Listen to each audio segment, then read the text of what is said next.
I'll introduce myself. My English name is Daphie Pooyak, and I have three traditional names. My first name is Gehausko, Eagle Woman, and my second name is Ogomau Mikapie Susko, Leading Red Thunderbird Woman, and my third name is Okititausko, Warrior Woman, Helper of the Lodges. So, I grew up in Sweetgrass First Nation, and I was very lucky to have my parents and my grandparents to teach me some good words. So today I thought I would talk about the lost souls. There's a lot of young people right now, and these young people, one of the things the spirits told me, they said that every woman gives birth to a seer. And so we have many people out there who can see and hear spirits. So I was one of those children that was born that way, that could see and hear. And so I learned about a lot of things. My Gukum taught me about this world and the middle world and the spirit world, and how things can happen where sometimes, there's a accident or a tragedy, and maybe a person passes before their time. And even there's some that don't even know that they passed away. So when the physical body doesn't work anymore, if the soul doesn't go to the spirit world right away, it becomes a lost soul, which is the shadow people. So I've had a lot of young people ask me what these were, and I find it also very sad, because I hear different people and they'll say, "Oh, they're demons." But my Gukum told me, she said that those are the ones who passed away, who didn't make their way to the spirit world, to the heavens. And one of the things she talked about always, like that, about learning about compassion, to always think, what if that was my child? So, growing up, you see all these horror movies and all these scary movies, and people are get scared from watching these scary movies, and they'll say, "Oh, there's something in my house, an entity or a demon." But the way my Gukum taught me, she said, if somebody passes and their physical body doesn't work and they don't go to the spirit world, they don't go to the heavens, they become that lost soul. And they're exactly the same. My dad told me, he said, because they never met the Creator, he said, they're exactly the same. So if they're mean and violent while they're alive, they're still mean and violent as a lost soul. If they were scared and sad, they're still scared and sad as a lost soul. They have not met the Creator, and they do not have healing. So they're exactly the same. The only difference is they no longer have a physical body. So they are become what people call nowadays the shadow people. So one of the things from my Gukum talking about these lost souls, she said, had told me, they have family in the spirit world that are waiting for them.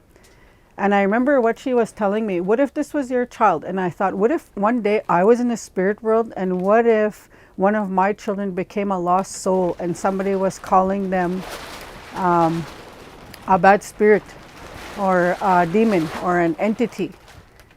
That would make me sad to know if one of my children became that. And I would want for my child to be with me in the spirit world and not a lost soul. So I thought and prayed about it a lot. And I think that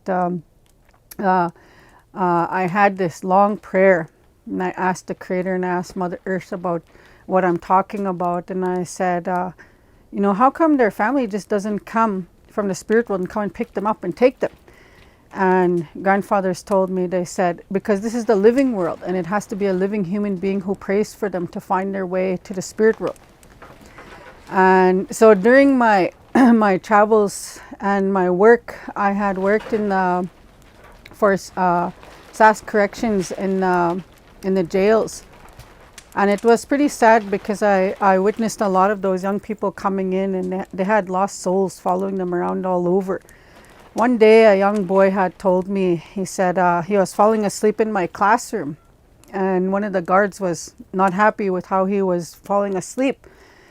And I recognized right away he was spiritually disturbed. So I told the guard, leave him alone. He's not being disrespectful. And I said, can you go out for a while? So I took the young man into my office and I told him, I said, what's going on? I said, why are you falling asleep? You're either having nightmares or something is spiritually disturbing you. So which one is it? And he said, there's something that came into the cell. And he said, into my cell, a dark spirit tried to bother me and it tried to hurt me in a bad way. He said, I started screaming and I was banging on the door. And I asked the guards, let me phone Daphie. And I asked them for sweetgrass, but they wouldn't open the door.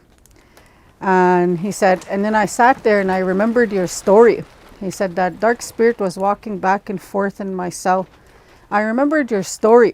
So I started to say that story in mind. Oh yeah, Daphie said they're lost souls. And to ask the Creator and Mother Earth to come and pick them up and take them wherever it is they need to go. So he remembered it in his mind. And he said, he started to speak and he said, Creator. And he said, and that thing disappeared. He said, it never came back again. It's never bothered me again. And so that was another question I had asked. Can this Western world has contaminated the idea of like there's a holy person and then there's a common person. Can the common people say the same prayers as the holy people and who they consider? I don't consider myself that. I consider myself a human being. So can they say this prayer and can it work? And I had no choice because I knew I had to teach them how to pray for themselves, how to help themselves. You know, it's the same idea. You give a man a fish, he's going to eat one day. But if you teach him how to fish, this man's going to eat the rest of his life. So if we teach the people how to pray for themselves and we teach them the path to get to that good place, to have that their own connection with the Creator and Mother Earth, then that will be helpful. So right now, this world is out of balance. So we take a look at, there's a lot of, it almost seems like Mother Earth, the earth is dying or a lot of things are dying around. And today, you know, I prayed this morning and I thought, wait a minute, there has to be a balance of the spirit world and the earth, the living and the spirit. There has to be this balance in between there. So right now, because of the many lost souls, because of hurt and pain and sadness and trauma, and not being able to understand that they are loved and that they are worthy to make their way to the spirit world. So I thought, okay, wait a minute. I guess I better send this message out and let the people know that they need to be praying for the lost souls, because our compassion is not complete if you only have compassion for the living. We have to have compassion for the dead also, and for the ones who are lost in the middle world. So I encourage all the people to be brave and the young people to be brave, and when they find themselves in a place where they see the lost souls, to pray and ask the Creator and Mother Earth to pick them up and take them wherever they need to go. So I thank you for listening. Hi, hi.